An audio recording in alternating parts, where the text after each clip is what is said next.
तो एवरीवन, हमने अभी पिछले वीडियो में देखा था कि Coulomb's law of magnetic force क्या होता है। एफ का एक एक्सप्रेशन निकल के आया था जो बोर्ड पे लिखा है F equals to mu not upon 4 pi q M one Q M two upon are square होता है, जहाँ पे क्यू एम वन और क्यू एम टू ये मैग्नेटिक पोल की स्ट्रेंथ है, ठीक है। और इनके बीच की दूरी आर है, तो आर का इन्वर्सली स्क्वायर किया गया है। म्यू नॉट अपॉन 4 पाई की वैल्यू भी हम लोग ने निकालनी देखी थी कि इसकी वैल्यू आती कितनी है, ठीक है। अच्छा, अब हम लोगों को इसके ऊपर बेस्ड एक न्यूमेरिकल करना है, तो जल्दी से चलते हैं न्यूमेरिकल की ओर। तो क्वेश्चन कह रहा है कि दो मैग्नेटिक साउथ पोल्स हैं जो कि एक दूसरे से 4 सेंटीमीटर की दूरी पे हैं। अगर दोनों मैग्नेट के पोल्स जो हैं उनकी स्ट्रेंथ अगर हम निकाल लें 8 एम्पियर मीटर और 20 सेंटीमीटर दोनों को दूर रखा गया है, ठीक है। तो find the force exerted by one south pole on the other. तो हम इसको समझते हैं कि मैग्नेटिक साउथ पोल दे रखे हैं एक दूसरे से 40 सेंटीमीटर की दूरी पर, ठीक है। तो इसका मतलब है आर की वैल्यू, सॉरी, जो डिस्टेंस आर है उन दोनों के बीच की वो कितनी है, वो है 4 centimetre. 4 centimetre can be written as 4 into 10⁻⁻² metre, metre में कन्वर्ट कर लेंगे। साथ ही साथ पोल की स्ट्रेंथ दे रखी है, यानी Q M one Q M two दे रखा है आपको। तो क्यू एम वन कितना दे रखा है, क्यू एम वन आपको दे रखा है, ईच मैग्नेट हैव स्ट्रेंथ, दोनों ही आपको 8 एम्पियर मीटर, ये एम्पियर मीटर जो है ये इसकी पोल स्ट्रेंथ की यूनिट होती है, याद रखिएगा। दूसरा क्यू एम टू भी आपको 8 एम्पियर मीटर दे रखा है, ठीक है। और ये कह रहा है दोनों 20 सेंटीमीटर अपार्ट, ये वाली लाइन तो बिल्कुल काम की नहीं है हमारे, क्योंकि हमें मेन देखना है कि दोनों पोल से कितनी दूरी है, एक पोल की दूसरे पोल से कितनी दूरी है। तो वो लिखा हुआ है ऑलरेडी 4 सेंटीमीटर। अब कह रहा है find the force exerted by one south pole on the other, ठीक है। हमें फोर्स निकालना है कि एक साउथ पोल दूसरे वाले साउथ पोल पर कितना फोर्स लगाएगा। तो इसको लगाने के लिए सिंपल यही वाला फॉर्मूला हम इस्तेमाल करें तो क्या हो जाएगा। तो देखिए, इसको हम ये लिख सकते हैं mu naught upon 4 pi q M one की जगह 8, क्यू एम टू की जगह भी 8 और डिवाइडेड बाय आर का स्क्वायर। अच्छा, हमने ये भी पढ़ा था म्यू नॉट अपॉन 4 पाई को हम लिख क्या सकते हैं 10⁻⁻7। तो ये हो जाएगा 10⁻⁻7 into 8 into 8 divided by 4 into 10⁻⁻2 into 4 into 10⁻⁻2। इस 4 से ये 8 गया 2 बार में, इस से ये भी 2 बार में चला गया, तो कितना आ गया, ये 2 इंटू 2 ये तो हो गया 4, और ऊपर बचा 10⁻⁻7 और नीचे बचा 10⁻⁻2 और -2 मल्टीप्लाई हो जाएंगे तो पावर ऐड हो जाएंगी, तो ये हो गया -4। अब ये -4 ऊपर जाएगा तो +4 हो जाएगा, तो हो जाएगा 4 इंटू 10⁻⁻7 प्लस 4, जिसको हम लिख सकते हैं 4 इंटू 10⁻³ और चूंकि हम फोर्स निकाल रहे हैं तो जल्दी बताइए इसकी यूनिट क्या आएगी, newtons. So this would be our answer. अब अगला क्वेश्चन देखते हैं। क्वेश्चन कह रहा है calculate the force acting between two magnets of length 15 centimetre each and pole strength 80 ampere metre each when the separation between their north poles is 10 centimetre and that between the south pole is 40 centimetre. इसका मतलब हमें दो magnet बनाने हैं और दोनों magnet में एक का नॉर्थ एक का साउथ, एक का नॉर्थ एक का साउथ, ऐसे दिखाना है। तो जल्दी से इसका फिगर बनाते हैं। तो ये आपने देखा, ये हमने दो मैग्नेट हैं, इनको बना लिया, और ये मैग्नेट के साउथ पोल्स के बीच की दूरी कितनी कह रहा है 40 सेंटीमीटर। ये देखिए लिखा है ना, साउथ पोल की बीच की दूरी 40 सेंटीमीटर है, और नॉर्थ पोल की बीच की दूरी कितनी है 10 सेंटीमीटर, ये भी दे रखा है। तो बहुत आसानी से हम इसको निकाल सकते हैं कि ये हो गया 15 सेंटीमीटर एक मैग्नेट है, दोनों मैग्नेट की लेंथ दे रखी है 15 सेंटीमीटर, बीच में 10 है और ये 40 सेंटीमीटर है। क्लियर, टोटल निकल के आ गया हमारे पास। अब हमें निकालना क्या क्या चीज़ें हैं, देखिए हमें हमें फोर्सेस निकालने हैं। तो फोर्स किसके किसके बीच में हो सकता है, सबसे पहली बात तो फोर्स हम निकालेंगे इस वाले के नॉर्थ का, यानी N1 वाले का N2 के ऊपर जो फोर्स लगाएगा। तो N1 और N2 के बीच का जो फोर्स निकलेगा वो सेम पोल्स हैं, ये भी नॉर्थ है ये भी नॉर्थ है, तो सेम पोल्स क्या लगाते हैं, सेम पोल्स रिपल्शन करते हैं। क्या करते हैं, रिपल्शन, याद रखिएगा। रिपल्शन जब भी करेंगे तो फोर्स की वैल्यू हमेशा पॉजिटिव आएगी, प्लस में लेनी है ना। जैसे हम फॉर्मूला कूलम्स लॉ का लगाते थे 1/4 pi epsilon not Q1 Q2 upon R square. तो इसमें Q1 और Q2 दोनों अगर प्लस में होते थे तो रिपेल करते थे, तो जब दोनों प्लस के हैं तो F की वैल्यू भी प्लस में ही आती थी। तो देखा ना, F की वैल्यू यहाँ पे भी प्लस आएगी तो रिपल्सिव होगा फोर्स। दूसरा, एक तो N1 और N2 के बीच में फोर्स निकालना है, दूसरा हमें निकालना है S1 और S2 के बीच में, S1 और S2। तो S1 S2 की बात करेंगे तो ये भी सेम पोल्स हैं, तो इनके बीच में भी क्या होगा, रिपल्शन होगा, यानी F की वैल्यू इनकी भी कैसी आएगी, पॉजिटिव आएगी। इतनी बात आई। फिर हम निकालेंगे पहले वाले मैग्नेट के N1 का, किससे, दूसरे वाले के S2 से। तो हम N1 का S2 निकालेंगे। तो जब N1 का S2 से लगाएंगे तो ऑपोजिट पोल्स हो गए, एक का नॉर्थ एक का साउथ, तो ये कैसा देगा, अट्रैक्टिव। ये कैसा देगा, ये अट्रैक्टिव। और जब अट्रैक्टिव देगा तो पक्की बात है इसका F जो आएगा वो कैसा आना चाहिए, माइनस में आना चाहिए। ठीक है, इतना हो गया। फिर N1 का S2 से देख लिया, अब N2 का S1 से देखेंगे। तो ये भी देखिए N2 और S1 भी ऑपोजिट है, ऑपोजिट पोल्स हैं, तो इनकी वैल्यू भी ये कैसे लगेंगे, अट्रैक्टिव होगा। नेचर इसका फोर्स का कैसा होगा, अट्रैक्टिव होगा, यानी F की वैल्यू इसकी भी कैसी आनी चाहिए, माइनस में आनी चाहिए। ये चार बातें तो हमें क्लियर हो गई। तो अब इन्हीं के बीच के फोर्सेस हम लोग पहले निकालते हैं। तो फॉर्मूला क्या होता है, वही फॉर्मूला हम लोग लगाएंगे जो हम लोगों ने अभी सीखा था कि F equals to mu not upon 4 pi q M one Q M two divided by r का स्क्वायर।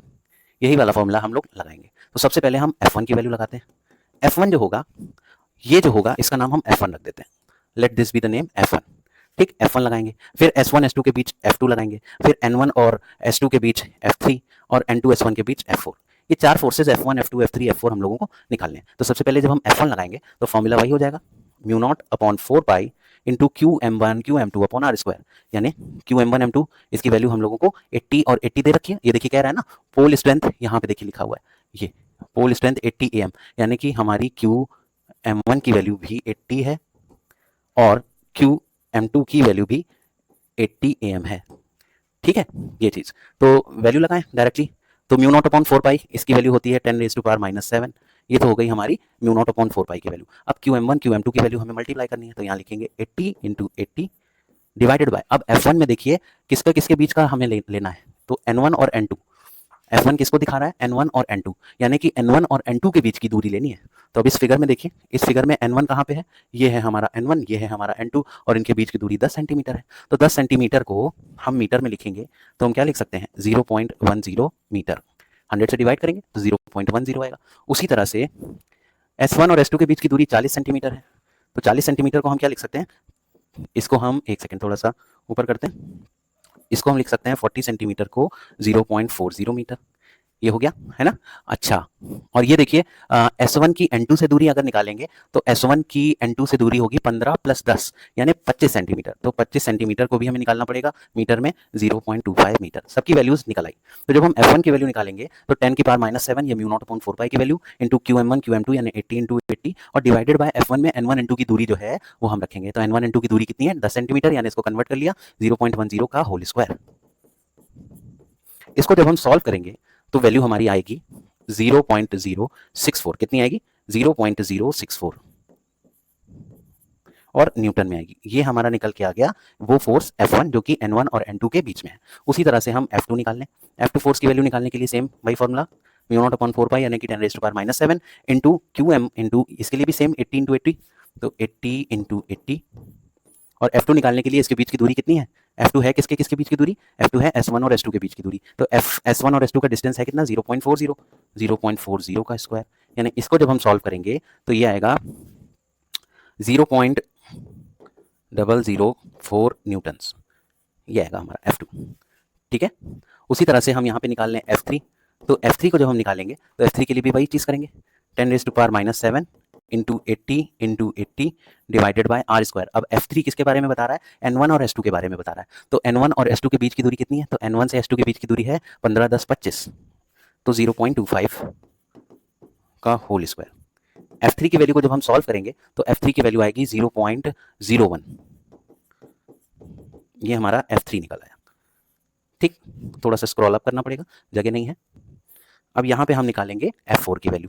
तो F4 की वैल्यू किसके किसके बीच में F4 है, N2 और S1 के बीच में। तो F4 का डिस्टेंस जो हमारा निकलेगा वो कैसे निकलेगा भाई, N2 और S1 के बीच की दूरी वही तो है हमारा, तो इसकी भी वैल्यू सेम निकलेगी, यानी इसकी वैल्यू भी कितनी आएगी, 0.010 न्यूटन।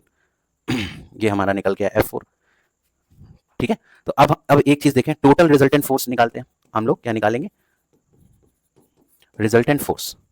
रिजल्टेंट फोर्स का मतलब है वो फोर्स जो पूरा लग रहा है, इस पूरे स्ट्रक्चर पर लग रहा है। तो कौन कौन से फोर्सेस हैं जो रिपेल कर रहे हैं, कौन कौन से हैं जो अट्रैक्टिव हैं। तो प्लस वाले हम पहले लिख लें, माइनस वाले बाद में लिखते हैं। तो प्लस वाले वो हैं जो जैसे F2 हो गया, F2 हो गया और F1 हो गया, ये प्लस वाले हैं। F3 और F4 हमारे माइनस वाले हैं। तो रिजल्टेंट के लिए हम क्या करें, रिजल्टेंट के लिए हमको यहाँ पे लिखना पड़ेगा कि F1 को और F2 को, ये जो थे ये रिपल्सिव थे तो इसलिए इनको ऐड कर दिया, और जो अट्रैक्टिव वाले थे वो माइनस होंगे, तो F3 को माइनस करेंगे और F4 को भी माइनस करेंगे। तो फाइनली F1 और F2 की, F3 F4 की सबकी वैल्यू रखते हैं और जल्दी से देखते हैं आंसर क्या आता है। तो ये आ गया। अब इन सबको हम जब सॉल्व करेंगे तो वैल्यू हमारी निकल के आएगी 0.048। ये आई इतने न्यूटन। अब ये प्लस में आ रही है कि माइनस में आ रही है, अगर इनकी वैल्यू प्लस में आ रही है तो हमें पता है प्लस में रिपल्सिव होता है। अभी हम लोग ने ऊपर किया था ना, प्लस वाले जितने लिए थे वो रिपल्सिव थे, तो यहाँ पे इसको भी हम क्या लिख देंगे, रिपल्सिव। अब ये क्वेश्चन देखिए, इसमें कह रहा है दो मैग्नेटिक पोल्स हैं, one of which is 4 times stronger than the other. यानी पहले ही बोल रखा है कि अगर आप दो पोल स्ट्रेंथ मानेंगे, जो हम लोग QM1 QM2 मानते थे ना, यहाँ ऑलरेडी कह रहा है कि अगर आपने पहले की पोल स्ट्रेंथ QM1 को अगर QM लिया है तो QM2 आपको 4 टाइम्स लेनी पड़ेगी पहली वाली का, यानी कि ये हो जाएगा 4 टाइम्स QM के बराबर। पहले ही क्वेश्चन में दे दिया है कि टू मैग्नेटिक पोल्स हैं, one of which is 4 times stronger than the other, तो हमने दिखाया है QM2 जो है QM1 का 4 टाइम्स स्ट्रॉन्गर है, यानी QM1 की वैल्यू अगर QM है तो QM2 की वैल्यू 4 टाइम्स QM है। ठीक, ये चीज हो गई। अच्छा, दूसरी बात ये भी है कि ये एक्सर्ट कर रहा है 5GF का फोर्स। याद रखें, एफ की वैल्यू 5GF दे रखी है। अब जब भी आप लोगों ने 11th क्लास में पढ़ा होगा कि हम कैसे वेट को अगर KGF में दिया होता है तब तो बहुत अच्छी बात है। ठीक है, तो ये सबसे पहली बात कि फोर्स को अगर न्यूटन में लाना है तो ये जो मास 5G लिखा हुआ है, इस मास को किलोग्राम में होना चाहिए। तो केजी में करने के लिए हम क्या करें, इसको सबसे पहले कन्वर्ट करना पड़ेगा केजी के लिए 10 की पावर -3 से मल्टीप्लाई करके। तो ये बन गया 5GF से 5 × 10 की पावर -3 KGF बन गया। अभी हमने इसको KGF में कन्वर्ट किया। फिर हमने पढ़ा था 11th क्लास में कि एक KGF की वैल्यू को हम न्यूटन में करने के लिए 9.8 से मल्टीप्लाई करते हैं। तो अब हम 5 × 10 की पावर -3 को 9.8 से अगर मल्टीप्लाई कर देंगे तो ये फोर्स KGF में ना होकर के न्यूटन में हो जाएगा। ठीक है, तो ये हिसाब निकल गई F की वैल्यू हमारी।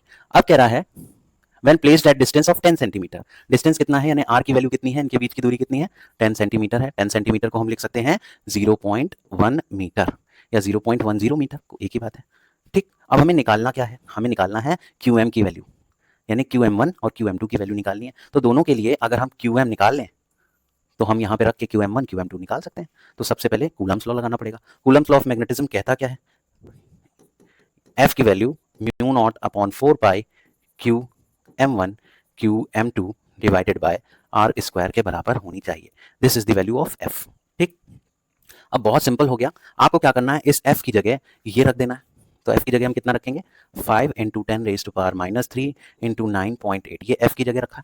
अभी पीछे हम लोग ने पढ़ा था कि μ0/4 को हम लिखते हैं 10⁻⁻7, ये लिखते हैं, तो हमने ये लिख दिया भाई 10 की पावर -7। अच्छा, QM1 आया।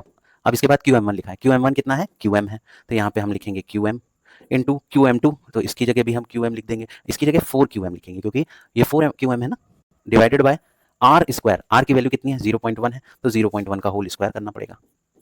ये हो गया। ठीक, इसको हम सॉल्व करते हैं जल्दी से। तो ये देखिए QM² की वैल्यू को हम ये लिख सकते हैं। ठीक है, अब ये 10 की पावर -7 जो है ये ऊपर जाएगा तो 10 की पावर +7 हो जाएगा, और +7 इस -3 से सब्ट्रैक्ट होगा तो कितना आ जाएगा, +4 आ जाएगा। तो हम इसको पूरे एक्सप्रेशन को लिख लें, तो ये हमारी QM की वैल्यू आएगी। इसको अगर हम सॉल्व करेंगे तो 25 के रूट का मतलब 5 और 49 के रूट का मतलब 7, 5 7 35, ये QM की वैल्यू ये आ गई, एम्पियर मीटर। ये QM की वैल्यू उठा करके हम QM1 में रख देंगे, QM2 में रख देंगे, तो हमारा QM1 कितना था, QM था, यानी इतना ही हो जाएगा 35 एम्पियर मीटर, ये आंसर। और उसी तरह से QM2 की वैल्यू 4 टाइम्स QM थी, तो ये 4 × 35 हो जाएगा।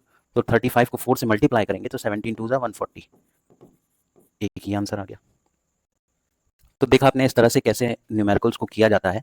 अगले क्वेश्चंस को आप अपनी बुक में से ढूंढ करके ज़रूर से ट्राई कीजिएगा। आई होप आपको समझ में आया हो तो आप लाइक भी करेंगे। Thank you so much.